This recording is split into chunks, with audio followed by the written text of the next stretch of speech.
ಮನೆಯಲ್ಲಿ ಹಬ್ಬದ ಸಂಭ್ರಮ, ಮಹಾಲಕ್ಷ್ಮಿ ದೇವಿಯ ಆರಾಧನೆ.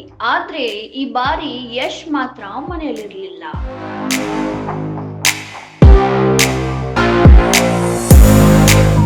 ರಾಕಿಂಗ್ ಸ್ಟಾರ್ ಯಶ್ ಮನೆಯಲ್ಲಿ ಅದ್ದೂರಿಯಾಗಿ ಮಹಾಲಕ್ಷ್ಮಿ ಹಬ್ಬದ ಪೂಜೆ ನೆರವೇರಿದೆ. ಮಹಾಲಕ್ಷ್ಮಿ ಹಬ್ಬದ ಪ್ರಯುಕ್ತ ಯಶ್ ಕುಟುಂಬಸ್ಥರು ವಿಶೇಷ ಪೂಜೆ ಹಾಗೂ ಅಲಂಕಾರ ಮಾಡಿ ಹಬ್ಬವನ್ನು ಸಂಭ್ರಮದಿಂದ ಆಚರಿಸಿದ್ದಾರೆ. ಮನೆಯಲ್ಲೆಲ್ಲ ಹಬ್ಬದ ವಾತಾವರಣ. ಮಹಾಲಕ್ಷ್ಮಿ ದೇವಿಗೆ ವಿಶೇಷ ಪೂಜೆ. ಕುಟುಂಬಸ್ಥರೆಲ್ಲರೂ ಪೂಜೆಯಲ್ಲಿ ಭಾಗಿಯಾಗಿದ್ದಾರೆ. ಆದ್ರೆ ರಾಕಿಂಗ್ ಸ್ಟಾರ್ ಯಶ್ ಮಾತ್ರ ಈ ಪೂಜೆಯಲ್ಲಿ ನೇರವಾಗಿ ಭಾಗಿಯಾಗಲು ಸಾಧ್ಯವಾಗಿಲ್ಲ. ಕಾರಣ, ಸದ್ಯ ಯಶ್ ಅವರು ಹೈದರಾಬಾದ್ನಲ್ಲಿ ಬ್ಯುಸಿಯಾಗಿದ್ದಾರೆ. ಬಹುನಿರೀಕ್ಷಿತ ಟಾಕ್ಸಿಕ್ ಸಿನಿಮಾದ ಪ್ರಚಾರದಲ್ಲಿ ತೊಡಗಿಸಿಕೊಂಡಿರುವ ಯಶ್ ಅವರು ಹೈದರಾಬಾದ್ನಲ್ಲಿದ್ದುಕೊಂಡೇ ಸಿನಿಮಾದ ಪ್ರಮೋಷನ್ ನಲ್ಲಿ ಬ್ಯುಸಿಯಾಗಿದ್ದಾರೆ.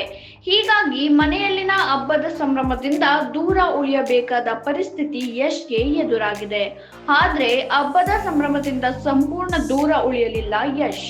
ಮನೆಯಲ್ಲಿನ ವರಮಹಾಲಕ್ಷ್ಮಿ ಪೂಜೆಯನ್ನು ವಿಡಿಯೋ ಕಾಲ್ ಮೂಲಕ ವೀಕ್ಷಿಸಿ ಕುಟುಂಬದವರ ಜೊತೆ ಹಬ್ಬದ ಸಂಭ್ರಮವನ್ನು ಹಂಚಿಕೊಂಡಿದ್ದಾರೆ. ಒಂದೆಡೆ ಮನೆಯಲ್ಲಿನ ವರಮಹಾಲಕ್ಷ್ಮಿ ಪೂಜೆ, ಮತ್ತೊಂದೆಡೆ ಹೈದರಾಬಾದ್ನಲ್ಲಿ ಟಾಕ್ಸಿಕ್ ಪ್ರಚಾರ. ಸಿನಿಮಾ ಕೆಲಸ ಎಷ್ಟೇ ಬ್ಯುಸಿಯಾಗಿದ್ರೂ ಕೂಡ ಮನೆಯ ಹಬ್ಬದ ಸಂಭ್ರಮವನ್ನು ಮಾತ್ರ ಮಿಸ್ ಮಾಡಿಕೊಳ್ಳಿಲ್ಲ ರಾಕಿಂಗ್ ಸ್ಟಾರ್.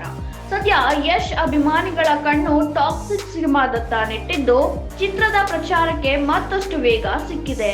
ಹಬ್ಬದ ದಿನ ಮನೆಯಲ್ಲಿರದಿದ್ದರೂ ವಿಡಿಯೋ ಕಾಲ್ ಮೂಲಕ ಮನೆಯ ಸಂಭ್ರಮದಲ್ಲಿ ಭಾಗಿಯಾಗಿದ್ದ ಯಶ್ ಇದೇ ಅಭಿಮಾನಿಗಳ ಗಮನ ಸೆಳೆದಿದೆ.